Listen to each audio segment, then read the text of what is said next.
Welcome to ME News. Narsipatnam మున్సిపాలిటీలో 80 సెంట్ల ప్రభుత్వ భూమి కబ్జా. కోట్లు విలువ చేసే భూమిని కబ్జా చేసిన నీలంపేట వాస్తవులు.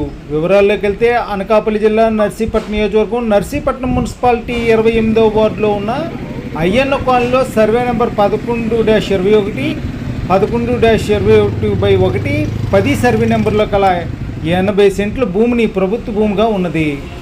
ఈ 80 సెంట్ల భూమి ప్రభుత్వ భూమిని ఆక్రమిస్తున్నారని, అక్రమదారుల నుండి భూమిని కాపాడాలని నర్సీపట్నం రెవెన్యూ డివిజనల్ అధికారి బివి రమణకు ఆర్డీఓ ఆఫీసులో స్పందనలో ఫిర్యాదు చేశారు. నర్సీపట్నం నుండి చింతపల్లి వెళ్ళు ప్రధాన రోడ్డుకు ఆనుకుని ఉన్న ఈ ప్రభుత్వ భూమిని కబ్జాదారుల హస్తాల నుండి విడిపించాలని, ఆ భూమిని ఆక్రమించిన వారిపై చట్టపరమైన చర్యలు తీసుకోవాలని ఆర్డీఓకు మరియు నర్సీపట్నం పోలీస్ స్టేషన్లో నీలంపేటకు చెందిన బోలం వెంకనాయుడు ఫిర్యాదు చేశారు.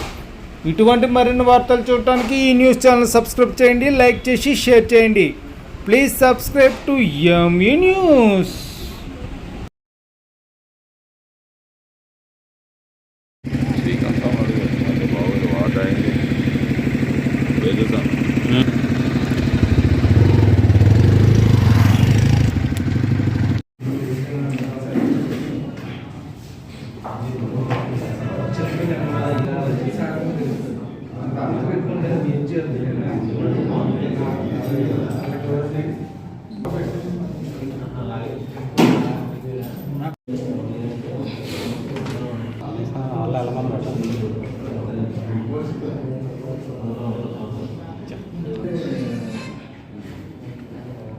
అందరికీ నమస్కారం అండి.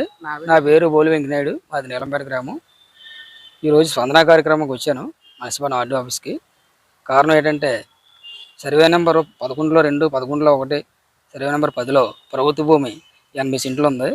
ఆ భూమిని నీలంపేట గ్రామానికి చెందిన బోలి వెంకటరావు, ఆయన కుమారుడు బోలు నూకినాయుడు, వాళ్ళ కుటుంబ సభ్యులు 10 మంది, బోలు సోమనాయుడు, బోలు భాస్కర్రావు, బోలు శ్రీనివాసరావు, బోలు పెదనాయుడు, బోలు చలపతిరావు, మాగిరెడ్డి రామనాథం, మాగిరెడ్డి భద్రాచలం, శ్రీరామూర్తి, సుర్ల ఈశ్వర కొండబాబు, వీరు 10 మంది కలిపి ఆక్రమించారు. ఆక్రమించి గత 3 రోజుల నుంచి జేసీబీలు పెట్టి కాలువలు తవ్వించి భూమి సదును చేస్తున్నారు. నిన్న ఏదో బిల్డింగ్ కట్టి ప్రయత్నం చేస్తుంటే నేను టౌన్ ప్లానింగ్ వారు కంప్లైంట్ ఇచ్చాను. ఆదివారం కారణంగా ఆవిడ ఊళ్ళో లేకపోయినా సరే వేరే వాళ్ళు పంపించి పని చేయించింది. ఇదంతా చేయడం వల్ల వాళ్ళు ఈరోజు ఉదయం నేను 8 గంటలకి నర్సీపట్నం బయలుదేరితే నా వెనకాల నన్ను తిరుగుతూ భయపెడుతున్నారు. నేను తప్పించుకొని ఈరోజు ఆర్డీ ఆఫీస్కి వచ్చి కంప్లైంట్ అవ్వడానికి వచ్చాను. వాళ్ళపై క్రిమినల్ చర్యలు తీసుకొని వాళ్ళ 10 మంది నుండి నాకు ఆత్మరక్షణ, ప్రాణరక్షణ కావాలని కోరుకున్నాను.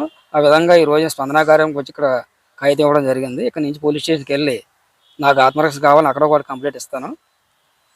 తర్వాత ఈ భూమిలో మాకు రోజు నర్సీపట్నం వెళ్తుంటే మార్కెట్ రోడ్డు మీద ఉంది. ఈ భూమిని గుర్తించి ఆ భూమిలో మార్కెట్ పెట్టేలా ఏర్పాటు చేయవలసిందిగా ప్రభుత్వం వారిని కోరుకుంటున్నాను. ఈ భూమి కబ్జా కాకుండా చూడాలని కోరుకుంటున్నాను. సోమవారం ఈ రోజు దీని విలువ 4 కోట్ల రూపాయలు ఉంటుంది. ప్రభుత్వం వారు దీని మీద కొద్దిగా దృష్టి పెట్టవలసిందిగా కోరుకుంటున్నాను.